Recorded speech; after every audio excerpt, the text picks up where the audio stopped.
Iran Israel जंग में जैसे जैसे शिद्दत आती जा रही है वैसे वैसे खित्ते में भी सूरत हाल तेजी के साथ तब्दील हो रही है।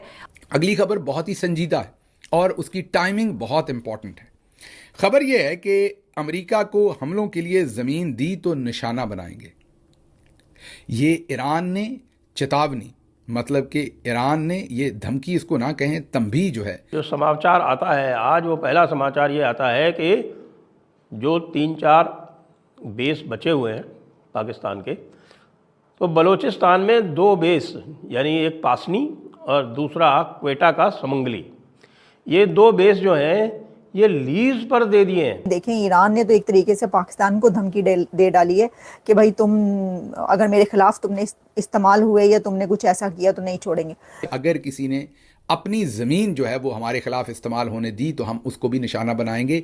हम समझेंगे कि हम उसके साथ भी हालत जंग में हैं। ये ISPR का जो बयान आया उसमें भी हमें पता लगा, और जो डोनाल्ड ट्रंप ने फौरी बात की थी उसमें भी उन्होंने कहा कि ईरान के मामले के ऊपर। अब आप इस बयान को देखें और महज एक दिन पहले हमारे फील्ड मार्शल साहब की मुलाकात देखें। अमेरिका जब आपको लंच पे बुलाता है तो डिमांड रखता है सामने।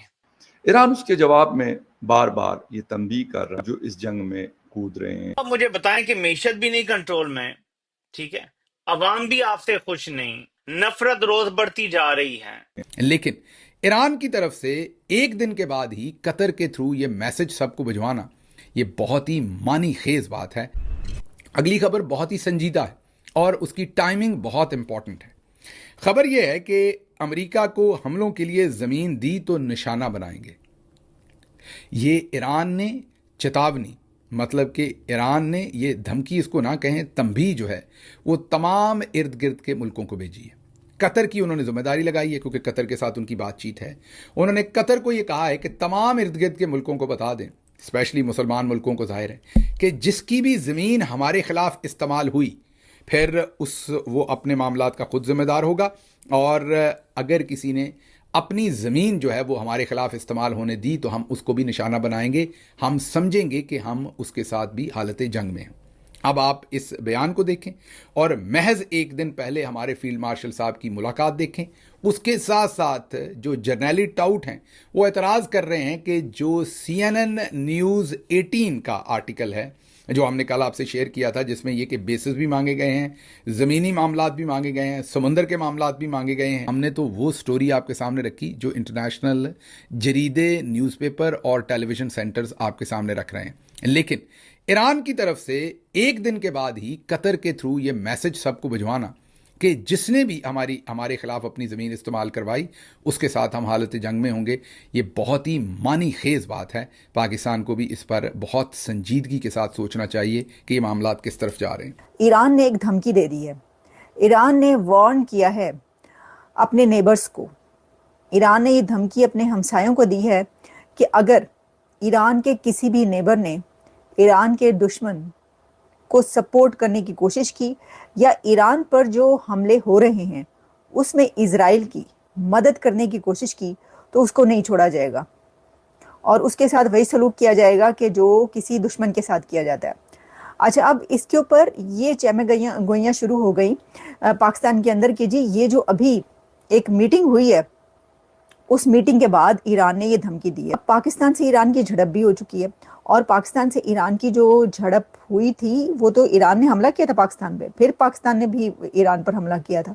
अच्छा, ऐसी सिचुएशन में अच्छे ताल्लुकात भी रहती हैं, जो स्टेटमेंट्स है वो तो ये भी आती रहती है नहीं बहन भाई, सॉरी भाई भाई। तो उसमें ये है कि अब ये जो है आपको पता है कि फील्ड मार्शल की मुलाकात हुई है प्रेसिडेंट ट्रंप के साथ। ईरान उसके जवाब में बार बार ये तंबीह कर रहा है उन कंट्रीज को जो इस जंग में कूद रहे हैं। मुख्तलिफ, वैसे तो मिडल ईस्ट कंट्रीज भी इनडायरेक्टली अगर देखें तो शामिल हैं, जिसमें जॉर्डन है, इराक है, सीरिया है और भी काफ़ी सारी कंट्रीज हैं। यहाँ पे US फोर्सेस की डिप्लॉयमेंट है। लेकिन इसके साथ जो एक और बात चल रही है कि क्या कुछ लोग इसको रिलीजन के साथ जोड़ इस जंग को, यानी कहा जा रहा है कि मुस्लिम वर्सेस नॉन मुस्लिम। क्या ये सच है? ये बात सही है या ये गलत है। आज इसके ऊपर हम बात करेंगे और आपको मुख्तलिफ एंगल्स बताएंगे कि कहाँ पे मुस्लिम कंट्रीज़ के दरमियान मुख्तलिफ जो लीडर्स हैं उन के एक दूसरे से दूरियां हैं और एक दूसरे की बात नहीं सुनते। वो ईरान हो, वो टर्की हो, सऊदी अरेबिया हो, कतर हो, जॉर्डन हो या फिर और कंट्रीज़ हो। इज़राइल के साथ उनके कैसे ताल्लुकात रहे हैं, कब उन्होंने उनको रिकॉग्नाइज किया और कब उन्होंने उनके साथ ताल्लुकात बनाए और कौन से लीडर्स ने विजिट किया।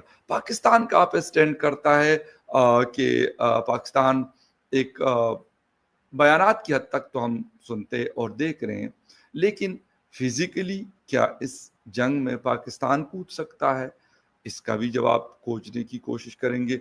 लेकिन अगर हम इसको शुरू करें फरवरी 1974 से, जिस वक्त वो आईसी यानी जो एक इस्लामिक कंट्रीज की एक ऑर्गेनाइजेशन है, तो उसका जो दूसरा सरबराही इजलास था वो लाहौर में हुआ। अच्छा, उस वक्त सऊदी अरेबिया के जो बादशाह थे फैसल बिन अब्दुल अजीज सऊद, वो भी मौजूद थे और उसको लीड करने वाले थे पाकिस्तान के उस वक्त के प्राइम मिनिस्टर जुल्फ़िकार अली भुट्टो साहब। उन्होंने कहा कि हम एक गरीब मुल्क हैं और हमारे पास वसाइल लिमिटेड है, हमारे पास इतने पैसे नहीं कि माशी इदारों की तामीर में अपना हिस्सा डाल सके, हम इस सूरत में माशी ताउन नहीं कर सके। अमेरिका के राष्ट्रपति डोनाल्ड ट्रंप ने पाकिस्तान के साथ बहुत बड़ा खेल कर दिया है। डोनाल्ड ट्रंप ने पाकिस्तान के आर्मी चीफ असीम मुनीर को दुनिया का सबसे महंगा लंच कराया है। इस लंच के बदले डोनाल्ड ट्रंप ने असीम मुनीर से पूरा पाकिस्तान खरीद लिया है। असीम मुनीर की जीत करार दिया जा रहा है। मैं उसको अमेरिका के खून आशाम पंजों में जकड़ा जाना कहूंगा। अब बाकी तो छोड़ दें, किसिंजर की बात ही याद कर लें कि अमेरिका की दुश्मनी तो बुरी है, बहुत बुरी है, लेकिन अमेरिका का दोस्त होना तुम्हारे लिए फेटल है। समझो तुमने मौत को गले लगाया है जब तुमने अमेरिका से दोस्ती की है। कि डोनाल्ड ट्रंप ने असीम मुनीर को लंच करवा के पाकिस्तान के 2 टुकड़े कर दिए हैं और पाकिस्तान में अघोषित सत्ता परिवर्तन भी करवा दिया है। कि जी शहबाज शरीफ बॉस नहीं है, शहबाज शरीफ नाअहल है, शहबाज शरीफ साहब तो नौकरी कर रहे हैं। छोड़े, दफा करें यार, इन चक्रों में नहीं पड़ना। डोनाल्ड ट्रंप जिंदाबाद, आर्मी चीफ जिंदाबाद, हाइब्रिड सिस्टम जिंदाबाद। आराम से सर काम करें, इस मुल्क के अंदर यही सिस्टम चल सकता है।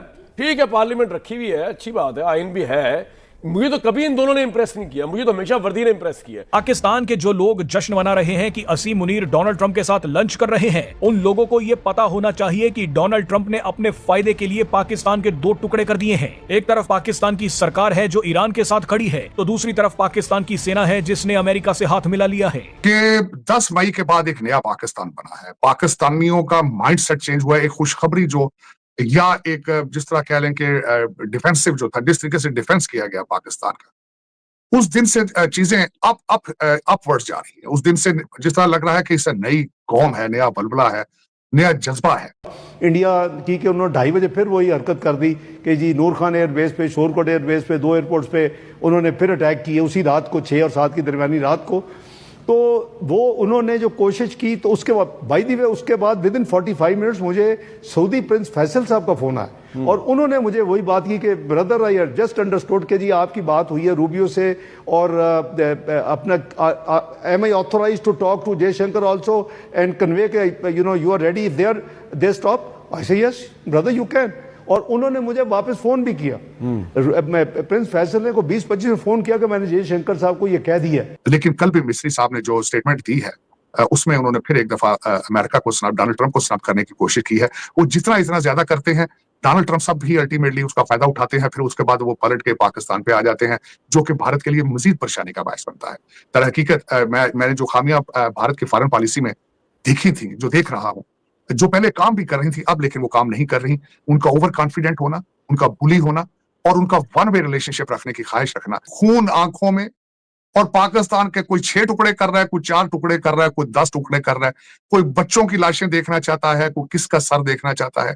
तो दर हकीकत अभी तक भी सीख नहीं पा रहे लोग। जब से सैयद आसिम मुनीर साहब इस अपने ओहदे पर आए हैं, पाकिस्तान के साथ मौजज़ात हो रहे हैं, जिससे सबसे बड़ा मौजज़ा 10 मई का था और दूसरा सबसे बड़ा मौजज़ा कल व्हाइट हाउस के अंदर हुआ है कि G7 से वापस आए हैं। उनके पास वहां पे प्रेसिडेंट, यूक्रेन के प्रेसिडेंट और भारत के प्रेसिडेंट के लिए टाइम नहीं था प्रेसिडेंट ट्रंप के पास, लेकिन यहां आके उन्होंने हमारे फील्ड मार्शल सैयद आसिम मुनीर को टाइम दिया और लंच किया उसके साथ, और उसके बाद जो स्टेटमेंट थी उनकी कि I'm proud to have a strong। Asim Munir ने ईरान के खिलाफ जाते हुए अमेरिका और इजराइल से हाथ मिला लिया है। हालांकि इजराइल तभी तक असीम मुनीर को पुचकारेगा जब तक उसका मिशन पूरा नहीं हो जाता। अमेरिका भी अपना फायदा पूरा होने के बाद असीम मुनीर को लात मारकर भगा देगा, लेकिन फिलहाल तो अमेरिका ने असीम मुनीर को ईरान के खिलाफ काम करने के लिए इनाम दिया है। जिस वक्त ईरान के लोग भूखे मर रहे हैं, उस वक्त डोनाल्ड ट्रंप असीम मुनीर को खाना खिला रहे हैं। डोनाल्ड ट्रंप के चलते ईरान में सैकड़ों मुस्लिम मारे जा चुके हैं, लेकिन असीम मुनीर इन्हीं डोनाल्ड ट्रंप के लिए शांति नोबेल पुरस्कार की मांग कर रहे हैं। खबरें हैं कि असीम मुनीर ने ही ईरान के बारे में सारी खुफिया जानकारी अमेरिका को दी है। अमेरिका के कुछ विमानों को पाकिस्तान में ईरानी सीमा के पास उड़ते देखा गया है। यानी मतलब साफ है कि असीम मुनीर ने ही अमेरिका को ईरान के खिलाफ अपनी जमीन का इस्तेमाल करने दिया है। ईरान को बर्बाद करने के लिए असीम मुनीर ने पूरा पाकिस्तान अमेरिका के हवाले कर दिया है। हम कहें कि आसिम मुनीर जीत गया है, क्या पाकिस्तान की मैशत ठीक हो गई है जो हम कहें आसिम मुनीर जीत गया है? और क्या जो अमेरिका मांग रहा है, जो इसराइल आसिम मुनीर से मांग रहा है कि हमें इंटेलिजेंस दो ईरान के हवाले से, और रजीम चेंज ऑपरेशन में तुम क्या किरदार अदा कर सकते हो, हमें बताओ, ब्रीफिंग दो, क्या आसिम मुनीर ये करके सुकून में रह पाएगा? अमेरिका जब आपको लंच पे बुलाता है तो डिमांड रखता है सामने, रिक्वेस्ट नहीं, डिमांड होती है, पूरी डिमांड्स की लिस्ट होती है सामने कि ये तुमने करना है। ज़ेलेंस्की को बुला के उन्होंने मीडिया के सामने जलील किया था, आपको याद होगा। तो ज़ेलेंस्की के साथ तो पूरा यूरोप खड़ा हुआ है। ऐसा ही हुक्म पाकिस्तान को मिला है, ये मादनियात भी होने पोने देंगे, सब कुछ अमेरिका के हवाले करेंगे, और ये ईरान के खिलाफ दोबारा से इस्तेमाल होने के लिए भी तैयार होंगे। 2-2.5 घंटे की मीटिंग अगर हो, वहां से DGISI बैठा हो, आर्मी चीफ बैठा हो, दूसरी तरफ से स्टीव विटकॉफ बैठा हो, डोनाल्ड ट्रंप बैठा हो, मार्को रूबियो बैठा होगा, वो क्या आपसे